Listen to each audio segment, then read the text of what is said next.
রাত যত গভীর হয়, কিছু জিনিস তত বেশি জেগে ওঠে।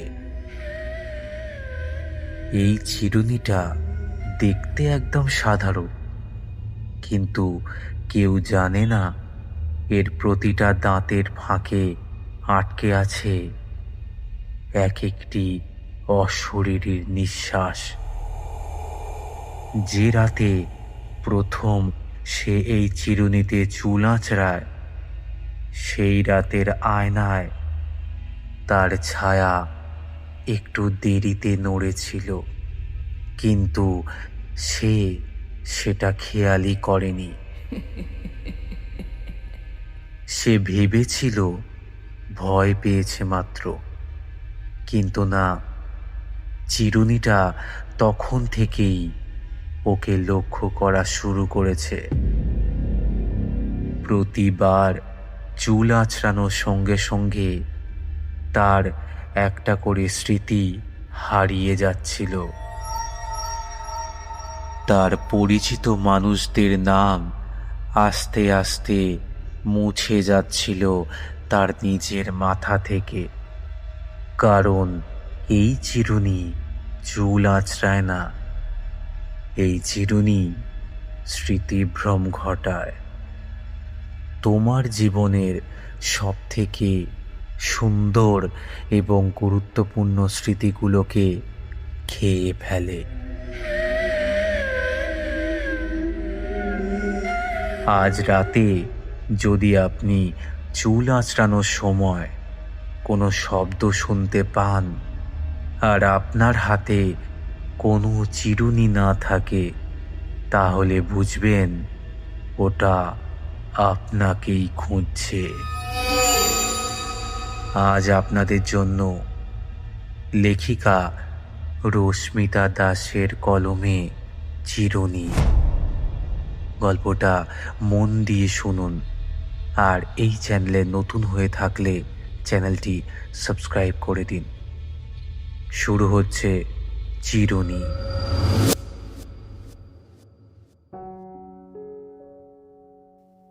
3 দিন হলো সবে বিয়ে করে নতুন বাড়িতে পা রেখেছে ঐশী।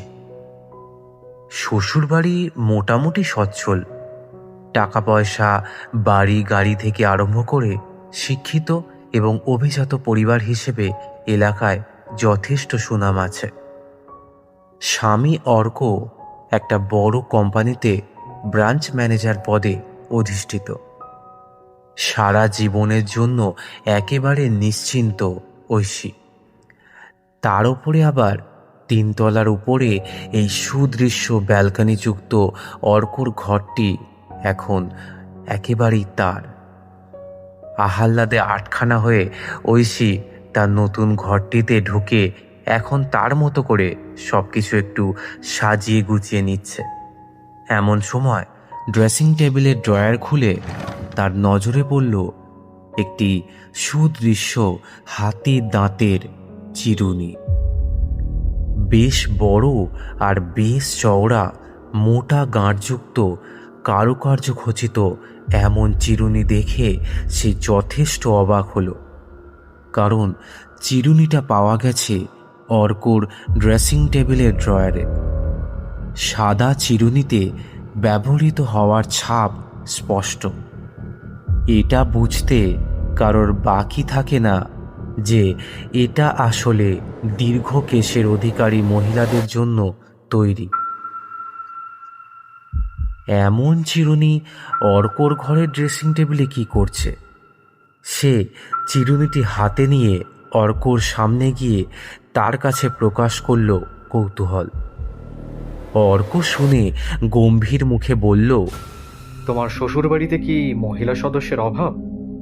তোমার শাশুড়ি বা ননদের এদের কারোরই একজনের হবে। হাত ঘুরে চলে এসেছে হয়তো। এখন ও নিয়ে ভেবে কাজ নেই, চিরুনিটা ফেলে দাও, অনেক ময়লা। কথাগুলো কোনোভাবে যেন ছুঁড়ে দিয়েই অর্ক হনহন করে ঘর থেকে বেরিয়ে গেল। হতবাক হয়ে গেল ঐশী। সে ভাবল, চিরুনি ময়লা তো কি হয়েছে? সাবান দিয়ে ধুয়ে পরিষ্কার করে নিলেই তো ঝকঝকে হয়ে যাবে। কি দারুণ একটা জিনিস! যেমন ভাবা তেমন কাজ। সে ঘষে মেজে চিরুনিটা পরিষ্কার করে নিয়ে ব্যবহার করা শুরু করলো। কিন্তু সে হঠাৎ করে লক্ষ্য করছে তার বড় বেশি চুল উঠতে শুরু করেছে। চিরুনির গায়ে কালো চুল যেন ভেড়ার শরীরে পশমের মতো সবসময় লেপ্টে থাকে। ঐশী চিন্তিত হয়ে পড়ল। সে চুলের নানা আয়ুর্বেদিক চিকিৎসা ও পরিচর্যা শুরু করে দিল, কিন্তু উন্নতির বদলে ক্রমশ অবনতিই হতে আরম্ভ করল। একটা ব্যাপার সে লক্ষ্য করল, চিরুনিতে যে পরিমাণে চুল উঠে আসে প্রত্যেক দিন, ওই পরিমাণে চুল যদি সত্যি মাথা থেকে বেরিয়ে যেত তাহলে খুব অল্প দিনের মধ্যেই তার মাথায় টাক পড়ে যেত। কিন্তু অবাক হওয়ার মতো ব্যাপার এই যে ঐশীর চুলের বিনুনির গোছানো আগে ঠিক যেমন সুঠাম, পুষ্ট ও মোটা ছিল, এখন সেরকমই আছে। তবে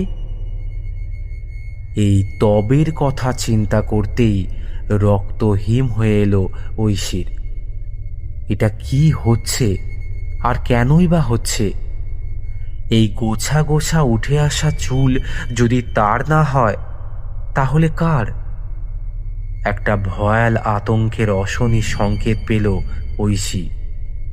তবে তার সাথে সাথে সে এটাও মনস্থির করল, এটা কি হচ্ছে আর কেনই বা হচ্ছে জানতেই হবে তাকে। এই রহস্য যে করেই হোক তাকে ভেদ করতেই হবে। চিরুনিটা আরো শক্ত করে মুষ্টিবদ্ধ করল সে, আর চুল নিয়ে মাথা খারাপ করাটা একেবারেই বন্ধ করে দিল। কিন্তু ক্রমশ এই অতি প্রাকৃতিক ঘটনা আরো ভয়ঙ্কর দিকে মোড় নিচ্ছে। চিরুনিতে জড়িয়ে থাকা চুলগুলি ঐশীর চোখের সামনে দিয়ে হঠাৎ দৈর্ঘ্যে বাড়তে আরম্ভ করেছে। তারা চলমান হয়ে উঠেছে। ক্রমশ তারা শাখা প্রশাখার মতো ছড়িয়ে যাচ্ছে ঐশীর আঙুলে, কবজিতে পেঁচিয়ে ধরছে ঐশীর হাত আসরিক শক্তিতে। ঐশী ভয়ে আতঙ্কে ক্রমশ কাঠ হয়ে যাচ্ছে। সে নাওয়া খাওয়া পর্যন্ত বন্ধ করে ঘরের একটা কোণায় নিজেকে আবদ্ধ করে সমানে কেঁদে চলেছে। তবুও সে চিরুনিটা ছাড়ছে না।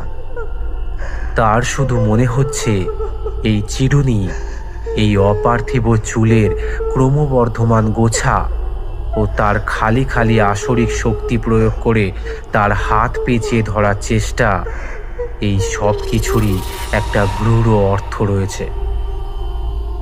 কেউ তাকে অজানা কোনো কিছুর সংকেত দিতে চাইছে, কিছু বলতে চাইছে যা তাকে জানতেই হবে। এদিকে ঐশীর অবস্থা দেখে তার শাশুড়ি ননদের দুশ্চিন্তা ক্রমেই বাড়তে লাগলো। তারা হাজার চেষ্টা করেও ঐশীর এই আচরণের কোনো কারণ জানতে পারছেন না। ওদিকে অর্ক প্রচণ্ড ব্যস্ত মানুষ। সে সকালে উঠে খেয়ে দিয়ে অফিসে বেরিয়ে যায়, আর প্রতিদিনই হয় পার্টি নয় মিটিং সেরে প্রায় মাঝরাতে ঘরে ফিরেই শ্রান্ত শরীর এলিয়ে দেয় বিছানায়। স্ত্রীর দিকে 5টা মিনিটও তাকিয়ে কথা বলার ফুরসত নেই তার। স্ত্রীর এই অবস্থার কথা সে জানতে পারল মা আর বোনেদের কাছে। তার মা তাকে বললেন, আমরা তো অনেক চেষ্টা করলাম, কিছুতেই তো কিছু বুঝতে পারছি না। ওর বাপের বাড়িতে খবর দিয়েছি, কিন্তু ট্রেনে আসতে তাদের তো 2 দিন সময় লাগবে। তুই দেখ না ভালো করে কাছে বসে, জিজ্ঞাসা করে যদি কিছু জানতে পারিস। মায়ের কথা শুনে তার সম্বিত ফিরল। সত্যি তো, তাড়াহুড়ো করে বিয়েটা তো সারল সে, কিন্তু স্ত্রীর সাথে এখনো ঠিকভাবে তার আলাপ পর্যন্ত হয়নি। সে ধীর পায়ে এগিয়ে যায় ঐশীর কাছে, তার পিঠে নিজের হাতখানি রাখে। তার সেই স্পর্শে কোমলতার পরশ স্পষ্ট বিদ্যমান। বিনা মেঘে বৃষ্টিপাতের মতোই ঐশী অর্কর বুকে আছড়ে পড়ে। চোখের জলে ভাসাতে লাগলো তার শার্টের বুকের অংশ। অর্ক স্ত্রীর মাথায় হাত রেখে আস্তে করে জানতে চাইল ব্যাপারখানা আসলে কি। ঐশী তখন কোনো কথা না বলে আগে চিরুনিটা বার করে এনে অর্কর হাতে দিল। সে তার কথা বলা শুরু করতেই যাবে, হঠাৎ ঘটল সেই হাড় হিম করা ঘটনা। ঐশী দেখল চিরুনি থেকে গোছা গোছা চুল বেরোতে আরম্ভ করেছে। ক্রমশ ওই গোছা গোছা চুলের হিলহিলে সাপগুলি অর্ককে আষ্টে পৃষ্ঠে বেঁধে ফেলছে, আর অর্ক পরিত্রাহী চেঁচাচ্ছে। তার দু চোখ সর্বগ্রাসী আতঙ্কের অন্ধকারে খাবি খাচ্ছে। প্রবল শক্তিতে দড়ির মতো মোটা ও শক্ত ওই চুলের গোছ চেপে ধরছে তার কণ্ঠনালী। শ্বাসরোধ হওয়ার উপক্রম হয়ে এবার অর্ক জিভ বেরিয়ে আসছে। সেই দৃশ্য দেখে ঐশী জীবন্ত পাথর হয়ে গেল। তার সারা শরীর একেবারে ঠান্ডা। মুখ থেকে একটা শব্দ তার বার হচ্ছে না। ওদিকে অর্কর মারণ চিৎকার শুনে বন্ধ দরজার ওপাশে তখন ধাক্কাধাক্কির পর্ব। শেষে এবার দরজা ভাঙার চেষ্টা আরম্ভ হয়েছে। অবশ জড় পদার্থ স্বরূপ ঐশী নিষ্প্রাণ দৃষ্টিতে দেখতে থাকলো অর্ক ধীরে ধীরে নীল হয়ে যাচ্ছে। দরজা ভেঙে সবাই যখন ঘরে ঢুকলো তখন অর্কর শরীরে আর প্রাণ অবশিষ্ট নেই। কিন্তু সবাইকে আবার ভীত সন্ত্রস্ত করে সকলের চোখের সামনে আস্তে আস্তে মিলিয়ে যেতে থাকলো চুলের গোছার সমস্ত অস্তিত্ব। এবার সবাই চোখের সামনে সব কিছু প্রত্যক্ষ করল আর দেখল মৃত অর্কর হাতের তালুতে মুষ্টিবদ্ধ সেই হাতির দাঁতের কারুকার্য খচিত চিরুনিটা। এই সাপ সদৃশ চুলের সমস্ত শাখা প্রশাখা আস্তে আস্তে পুরোটা গিলে নিয়ে সেটা একটা নিরীহ জড় পদার্থের ন্যায় অর্কর হাতের তালুর কোলে ফ্যাকাশে হয়ে চেয়ে রইল। এই দৃশ্য আর সইতে না পেরে অর্কর মা সংজ্ঞাহীন অবস্থায় লুটিয়ে পড়লেন। ব্যাপারটা যে কি এবং কেন হলো সেটা কেউ তাদের যুক্তি বুদ্ধি বা পার্থিব বিশ্লেষণের আওতায় আনতে না পেরে সবাই যার যার জায়গায় গুম হয়ে গেল। কেউ দাঁড়িয়ে, কেউ মাথায় হাত দিয়ে মেঝে বসে।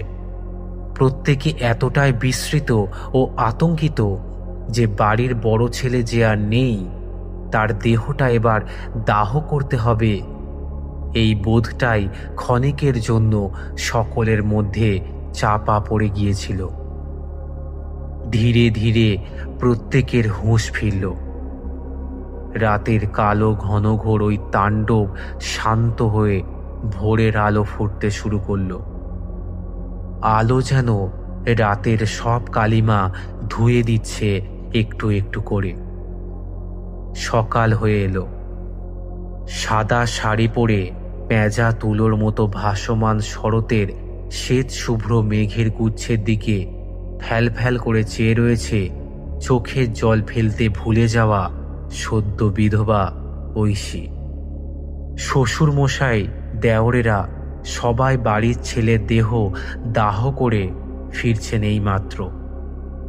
কিভাবে অর্কর এই অকাল মৃত্যু তা নিয়ে ইতিমধ্যেই পাড়া প্রতিবেশীর মধ্যে চাপা কানাঘুষো শোনা যাচ্ছে। ঐশী তাদের কাছ থেকেই আজ জানল সে তার স্বামীর প্রথম স্ত্রী নয়, সে আসলে তার স্বামীর দ্বিতীয় স্ত্রী। পূর্বের বিয়ের কথা গোপন রেখেই সে তার বিয়ের জন্য সম্বন্ধ দেখায় তার বাবা মাকে সায় দিয়েছিল। তার শ্বশুর বাড়ির সকলেই ব্যাপারটা গোপন রেখে খুব সুন্দরভাবেই সব কিছু এতদিন ধরে সামলাচ্ছিলেন। কিন্তু কোথা থেকে যে কি হয়ে গেল! বাড়ির ছেলের মৃত্যুর পরেই এবার পাড়া প্রতিবেশীদের মুখে খই ফুটতে শুরু করে দিয়েছে। তাদের কাছ থেকেই জানল ঐশী অর্কর আগের বউ যে ছিল সে ছিল অত্যন্ত গরিব ঘরের একটি মেয়ে। শিক্ষা দীক্ষা টাকা আভিজাত্যে চতুর্দিকে সুখ্যাতি যে পরিবারের, সেই পরিবারের মানুষজন যখন পণের টাকা ও দান সামগ্রী আদায় হেতু বাড়ির বউকে মেরে মেরে আধমরা করে ফেললেও তথাকথিত এই সমাজে তাদের সম্ভ্রম কোথাও যেমনভাবে ক্ষুণ্ণ হয় না, ঠিক তেমনভাবেই বিজনেসম্যান রাধাকান্ত মজুমদারের কোটিপতি পরিবারকে সকলে সব কিছু জেনে বুঝেই সামনে থেকে সেলাম ঠুকত। কিন্তু আজ তাদের অভিব্যক্তিতে ঘৃণা স্পষ্ট। অর্কর ঘরের জানলার ভিতর পাড়া প্রতিবেশীরা প্রতি রাতে দেখতে পেত পরিত্রাহী চিৎকার করা ক্রন্দনরত মেয়েটির উপর অর্কর নেকড়ের মতো ঝাঁপিয়ে পড়ে তার চুলের মুঠি টেনে ধরে বেধড়ক পেটানোর মনোহর দৃশ্য।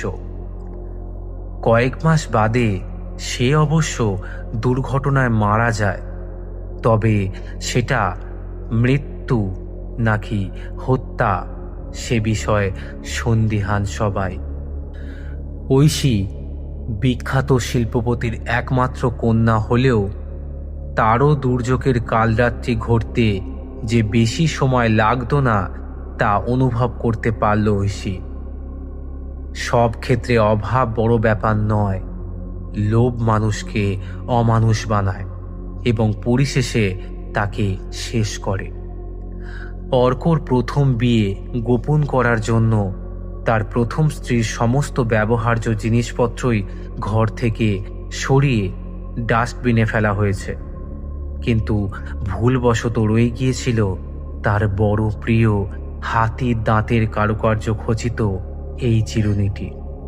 তার সমস্ত অস্তিত্ব মুছে দিতে চাইলেও একটা ছোট্ট ভুলেই তার সমস্ত অস্তিত্ব আজ নির্মমভাবে প্রকট হয়ে পড়েছে। আজ অর্কর এই পরিণতির পর তার পরিবারের সকলে লজ্জা ঢাকতে একটু কাপড় খুঁজতে ব্যস্ত। চিরুনিটি সব সময় কি যেন বলতে বা বোঝাতে চাইতো ঐশীকে। আজ তা ঐশীর কাছে জলের মতো স্পষ্ট। চিরুনির মালকিনের মৃত্যু আজও যেমন একটি রহস্য, ঠিক তেমনভাবেই অর্কর মৃত্যুর কিনারাও আর কেউ করতে পারবে না কোনো দিন। হিসাবটা আসলে খুবই সোজা সাপটা। লোকচক্ষুর অন্তরালে ঘটে যাওয়া এই পাপ এবং দণ্ডবিধানের ঘটনা প্রবাহের অনুঘটক শুধুমাত্র একটি হাতির দাঁতের কারুকার্য খচিত চিরুনি। শুনছিলেন লেখিকা রশ্মিতা দাসের কলমে চিরুনি। কেমন লাগলো আজকের গল্প অবশ্যই কমেন্ট বক্সে জানাবেন। আজকের মতো এই পর্যন্তই। পরবর্তী পর্বে শুনবেন আরও একটি ভয়ানক গল্প। ভালো থাকবেন, সুস্থ থাকবেন এবং সকলকে ভালো রাখবেন। নমস্কার।